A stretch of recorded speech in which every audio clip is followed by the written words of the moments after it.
Kwanza tumshukuru Mwenyezi Mungu ambaye ameendelea kutupa afya ya kutekeleza majukumu yetu kama ambavyo tunaendelea, na tunaamini Mwenyezi Mungu atatupa neema zote ili tutekeleze majukumu yetu zaidi. Naomba nianze kwa kujibu swala Mheshimiwa Aida Kenani, mbunge wa jimbo la Nkasi Kaskazini, kama ifuatavyo. Kwa mujibu wa katiba ya nchi yetu, kila Mtanzania anayo haki ya kuchaguliwa kupitia chaguzi mbalimbali ikiwemo na uchaguzi mkuu. Majukumu yote ya uchaguzi yako chini ya Tume Huru ya Uchaguzi. Sisi kama serikali ni wadau miongoni mwa wadau wote wanaoungana na tume katika kutekeleza wajibu wetu. Na serikali, wajibu wetu ni kutekeleza yale maelekezo ya tume kulingana na ratiba yao, na wanayo ratiba ambayo inaonyesha matukio mbalimbali kufikia siku ya upigaji kura.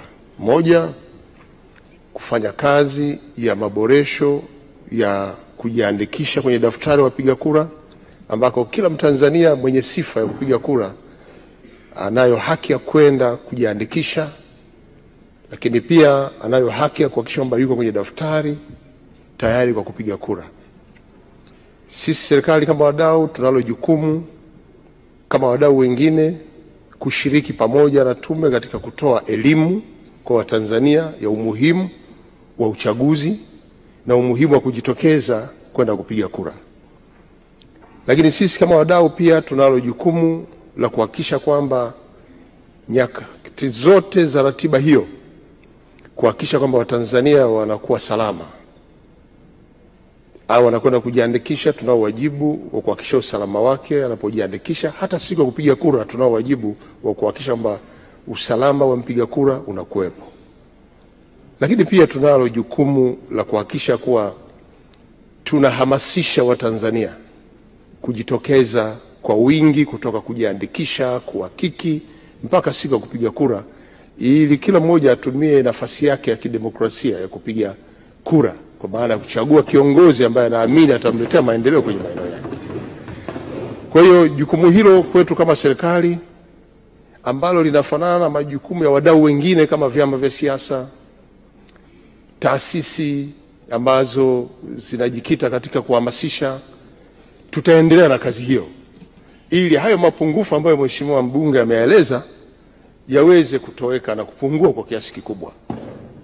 Kwa hiyo niwataka niwahakikishie na nitumie nafasi hii kuhamasisha Watanzania kwamba mwaka huu 2025 ni mwaka wa uchaguzi mkuu, ambako wale wote wenye sifa kupiga kura, ni wakati wetu kwenda kuchagua rais, wabunge na madiwani kwenye maeneo yetu.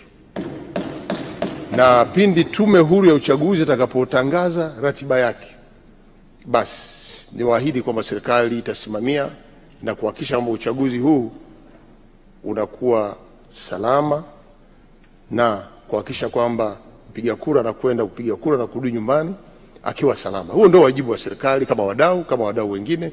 Na kwa hiyo nitoe wito wadau kushirikiana kwa pamoja kutekeleza maelekezo ya tume ili kuwafanya Watanzania wote waliojiandikisha wote waende kupiga kura. Hayo ndio malengo ya serikali. Asante sana.